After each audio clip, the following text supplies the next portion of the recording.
Meus caros amigos, minhas queridas amigas do Centro Espírita Irmã Rosa, que Jesus nos guarde e nos mantenha em sua paz. É sempre uma alegria me dirigir a cada um de vocês. E para as nossas reflexões de hoje, vamos falar sobre o tema da vontade. E como livro base para as nossas reflexões, a obra formidável do apóstolo Leon Denis, intitulada O Problema do Ser, do Destino e da Dor, quando na sua terceira parte fala das potências da alma. E mais especificamente no capítulo 20, nos fala da vontade. Mas, para adentrar no tema da vontade, nós queremos trabalhar inicialmente uma questão do Livro dos Espíritos, quando Allan Kardec indaga aos imortais, em a questão 909. O homem sempre poderia vencer suas más tendências mediante seus próprios esforços? E a resposta dos bons espíritos é a seguinte: sim, e às vezes com pouco esforço. O que lhe falta é a vontade. Como são poucos os que se esforçam entre vós. Vejam que os bons espíritos colocam para cada um de nós, que nós podemos vencer as nossas más tendências, que nós podemos vencer as nossas dificuldades da vida. E o que nos falta muitas vezes é vontade, é o querer que nos leva a atingir tudo aquilo que nós desejamos. E fazendo uma conexão com aquilo que Leon Denis traz nessa obra que eu citei anteriormente, a vontade é uma potência da alma, porque querer é poder. Quando desejamos algo, movimentamos nossas energias espirituais para a consecução de um resultado.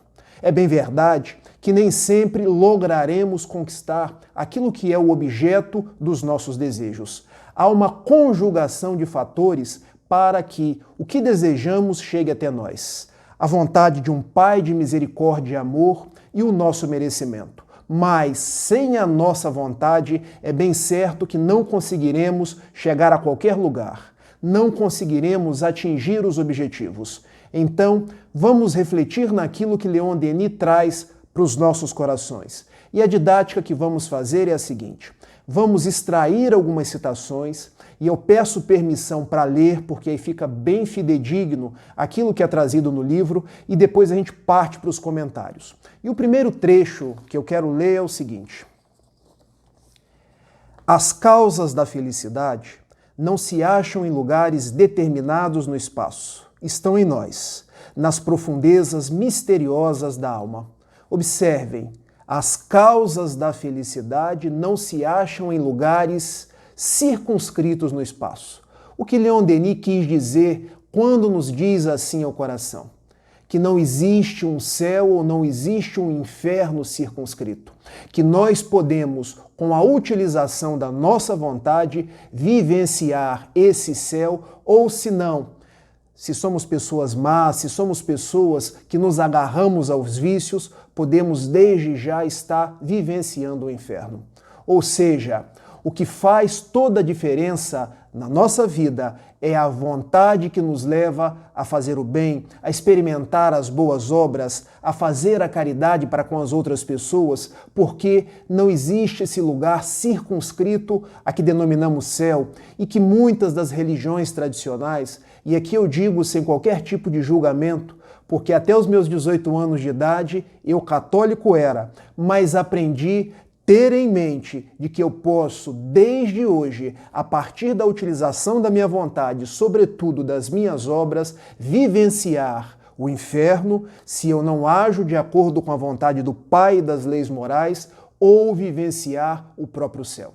Não sem razão, o que o Espiritismo já diz desde o século XIX, desde a obra formidável que é o Céu e o Inferno, o Papa João Paulo II também teve ocasião de dizer, referendando a proposta espírita, em 14 de setembro de 98, quando veio a lume a encíclica Fides et Ratio, que quer dizer, traduzindo do latim, fé e razão. E o que o Papa trouxe para nós?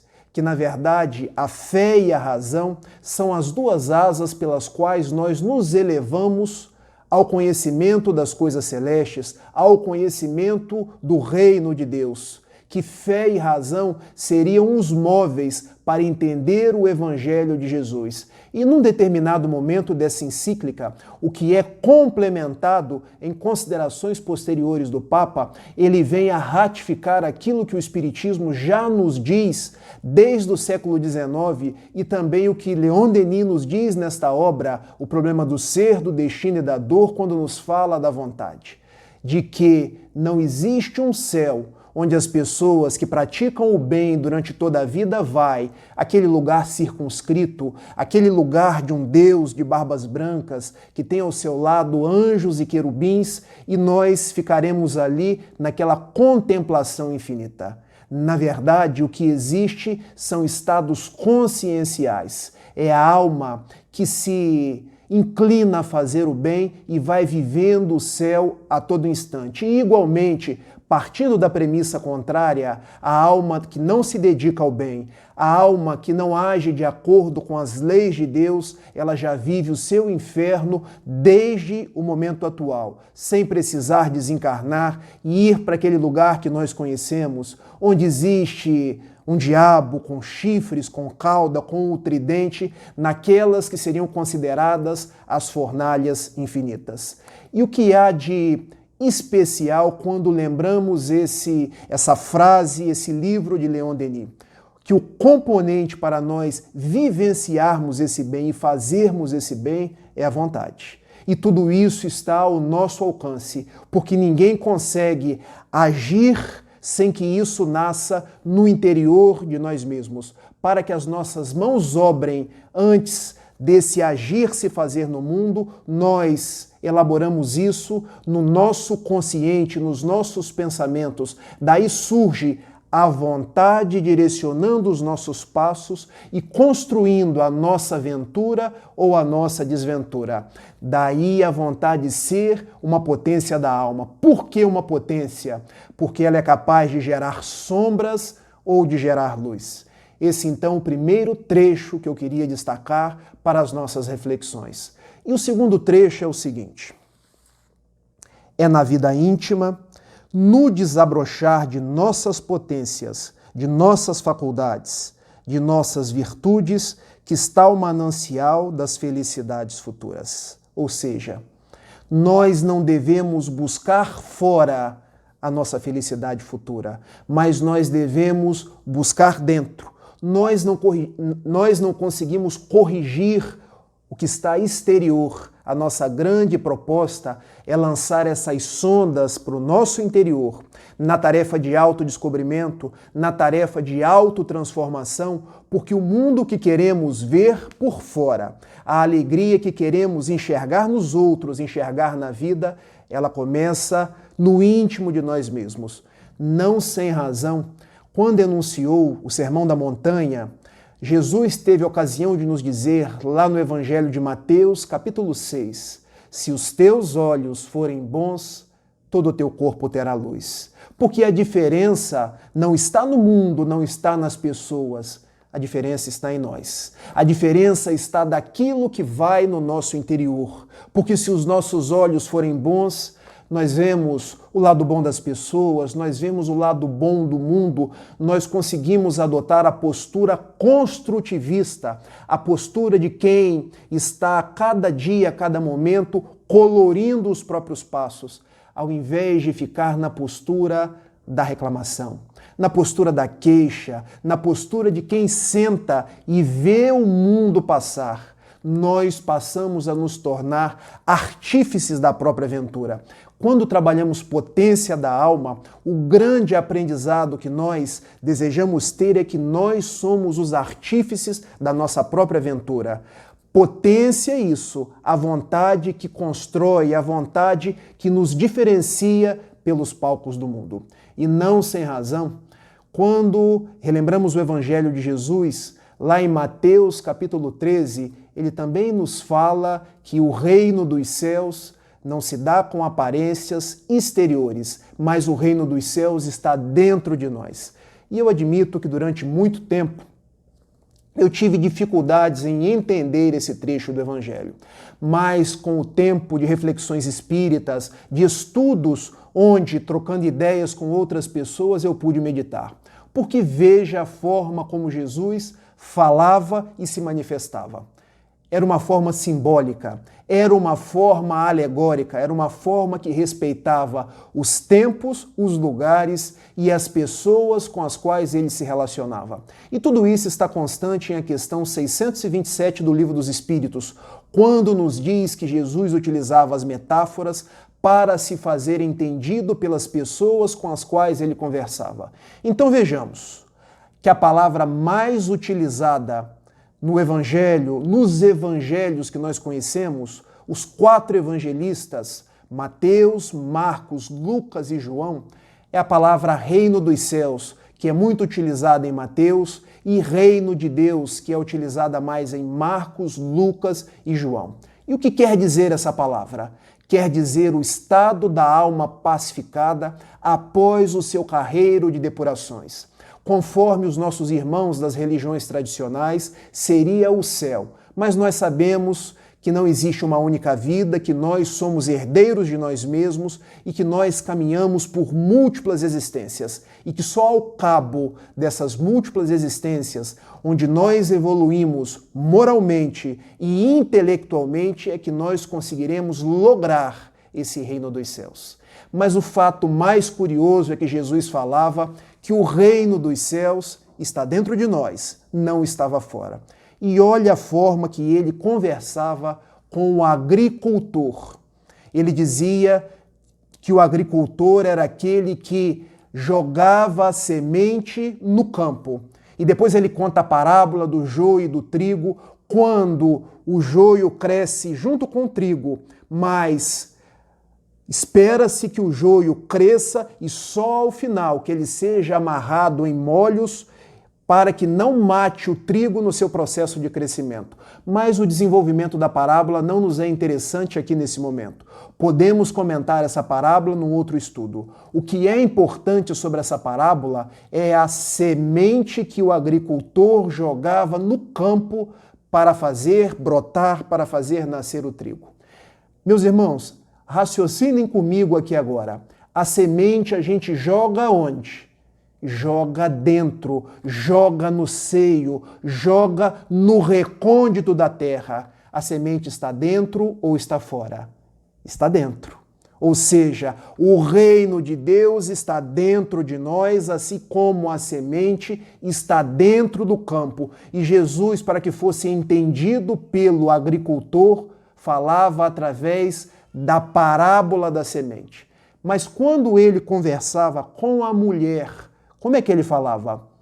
O reino dos céus é semelhante a uma mulher que pega 3 medidas de fermento e coloca na farinha para levedar. E agora eu faço uma pergunta para vocês. Onde nós colocamos o fermento? Dentro da massa, para que a massa possa crescer.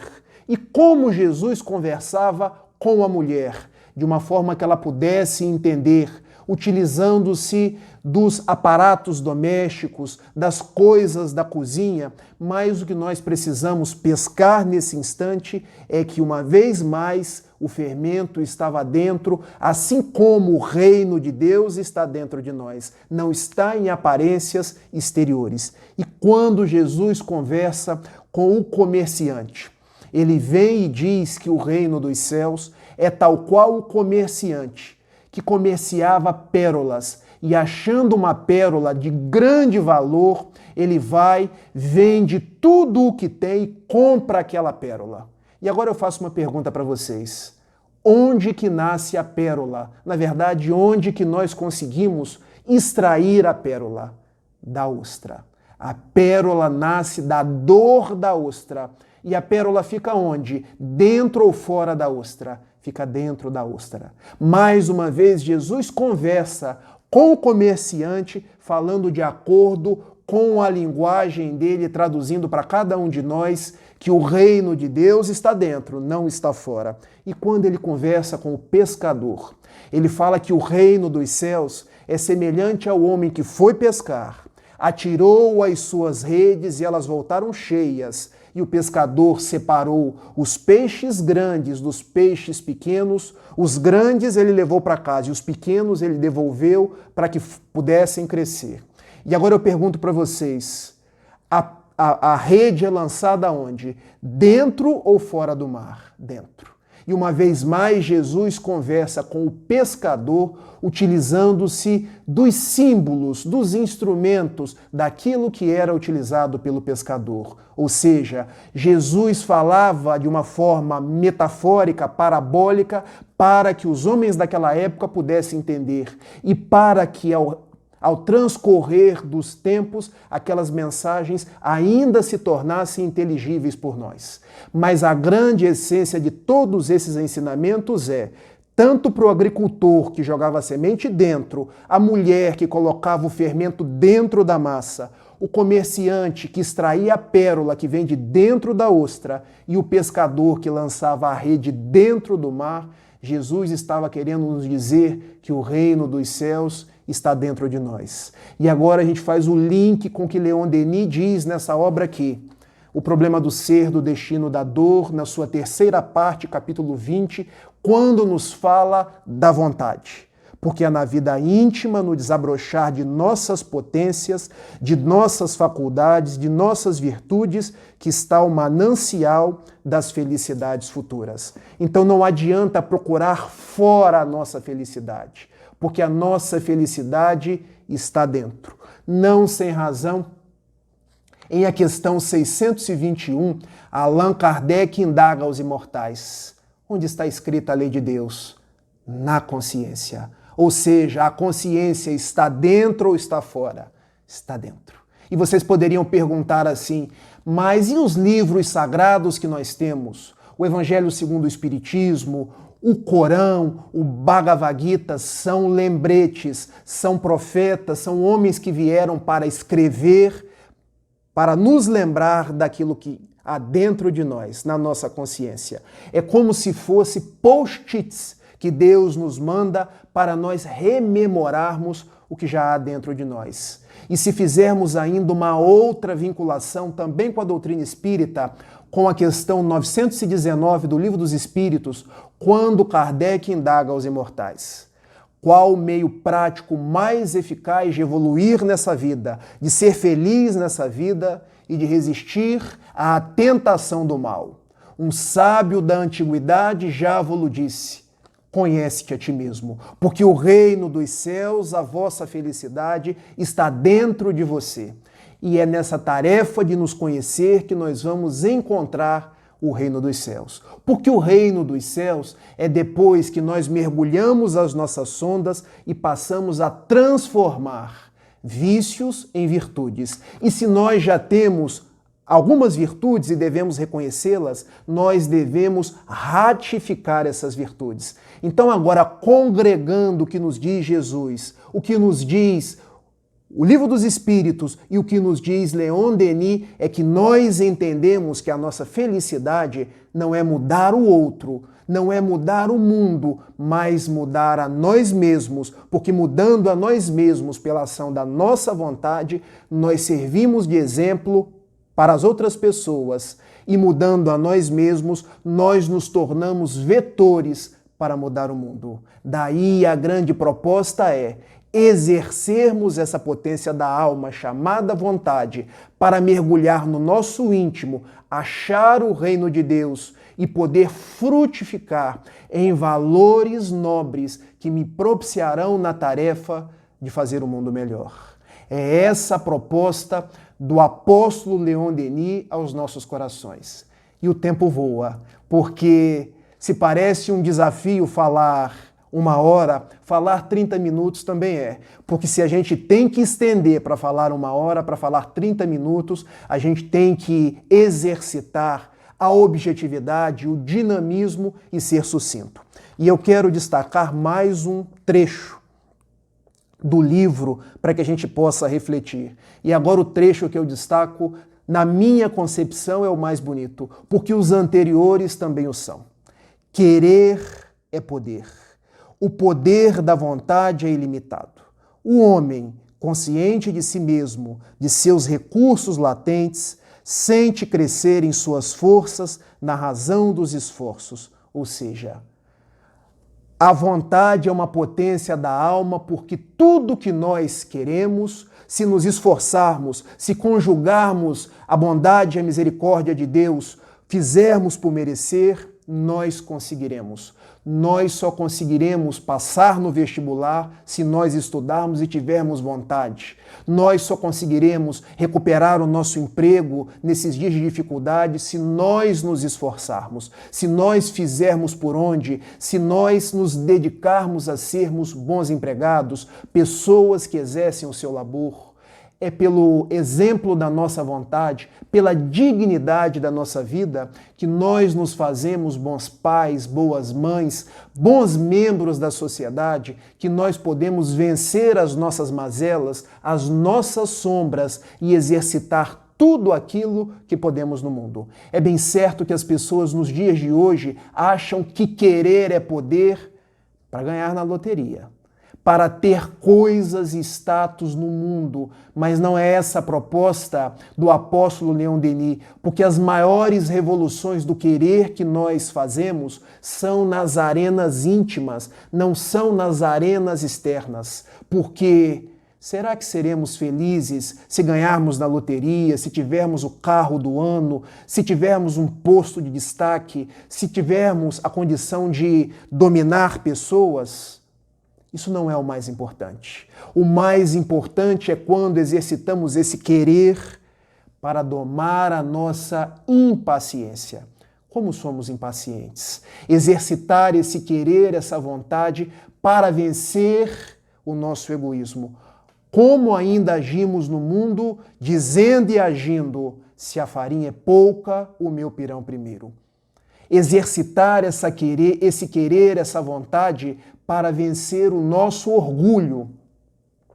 Porque no mundo ainda nos comportamos tal qual aqueles que se julgam, me perdoem a brincadeira, a última bolacha do pacote ou a última Coca-Cola do deserto, porque nos sentimos o tal, achamos que falamos melhor, achamos que aquilo que vem de nós é sempre mais importante.